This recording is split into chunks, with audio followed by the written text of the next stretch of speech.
नमस्कार मित्रांनो, विषय लय भारी या चॅनेलमध्ये आपले पुन्हा एकदा स्वागत आहे। जसे की आपणास माहीत आहे, लोकसभेचे इलेक्शन संपन्न झालेले आहे। त्यात महाविकास आघाडीला यश मिळालेले आहेत। तसेच पदवीधर व शिक्षक मतदारसंघाचे बी इलेक्शन झालेले आहेत। त्यात संमिश्र असे यश दोघांनाही भेटलेले आहेत।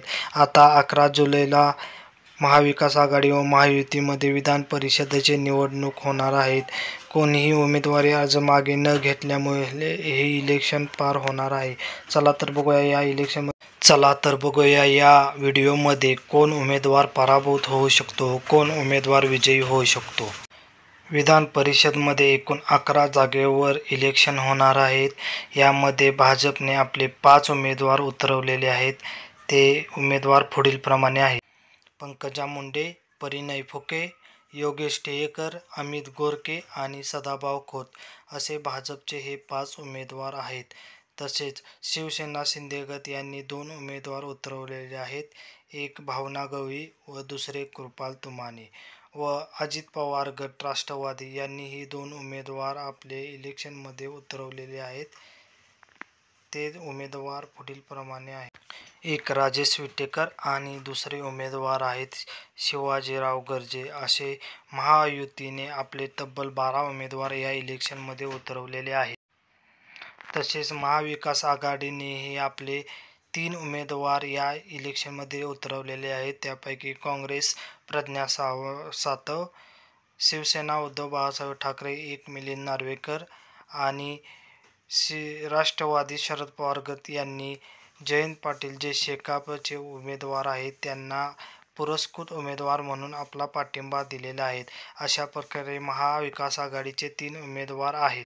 आता आपण बघणार आहोत मित्रांनो, विधान परिषद निवडणूक कशी होते। विधानसभेच्या आमदाराच्या मतदानातून विधान परिषदेचे आमदार निवडून येतात। आता विधानसभेत एकूण 274 आमदार आहेत। एकूण 11 विधान परिषदवर निवडणूक होणार आहे। एकूण 274 भागिले 11 आमदार, एक आमदार निवडून येण्यासाठी मतदानाचा कोटा आहे 23चा।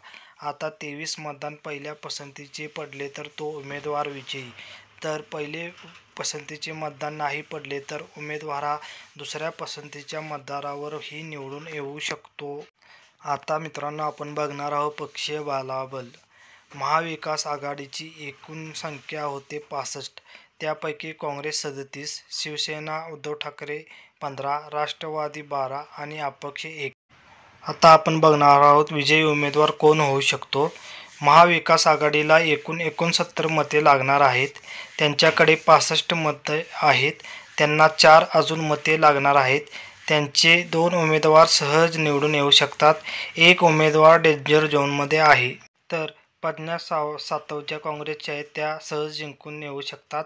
दुसरे मिलिंद नार्वेकर ते शिवसेनेचे, ते पण काँग्रेसच्या मतामुळे निवडून येऊ शकतात। जयंत पाटील हे डेंजर झोनमध्ये आहेत, त्यांना 4-5 मते कमी पडू शकतात व ते निवडून येऊ शकत नाहीत। तरी पण शरद पवार हे 4-5 मते फोडण्यात यशस्वी ठरले तर जयंत पाटील सुद्धा निवडून येऊ शकतात।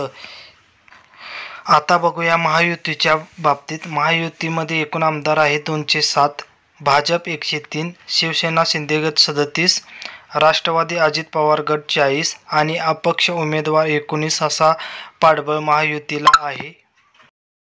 तरी महायुतीचे उमेदवार 9 आहेत, त्यांच्याकडे 199 आमदार आहेत, त्यांना 207 मते लागणार आहेत। त्यांचे 8 आमदार सहज निवडून येऊ शकतात। एक आमदार त्यांचा पण डेंजर झोनमध्ये आहे, तो आमदार कोण आहे ते आपण बघूया।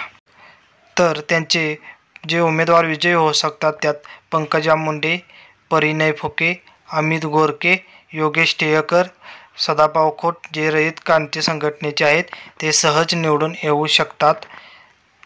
शिंदे गटाकडे पण पुरेसा पाठबळ असल्यामुळे त्यांचे 2 उमेदवार म्हणजे भावना गवळी व कृपाल तुमाने हे निवडून येऊ शकतात। आता राहिला प्रश्न अजित पवार गटाचा। त्यांचे एक उमेदवार म्हणजेच राजेश विटेकर निवडून येऊ शकतात व शिवाजीराव गर्जेकर हे डेंजर झोनमध्ये आहे। अशा प्रकारे ही निवडणूक खूप अटीतटीची होणार आहे। चला तर आमच्या चॅनेलला लाईक करा, कमेंट करा, सबस्क्राईब करा।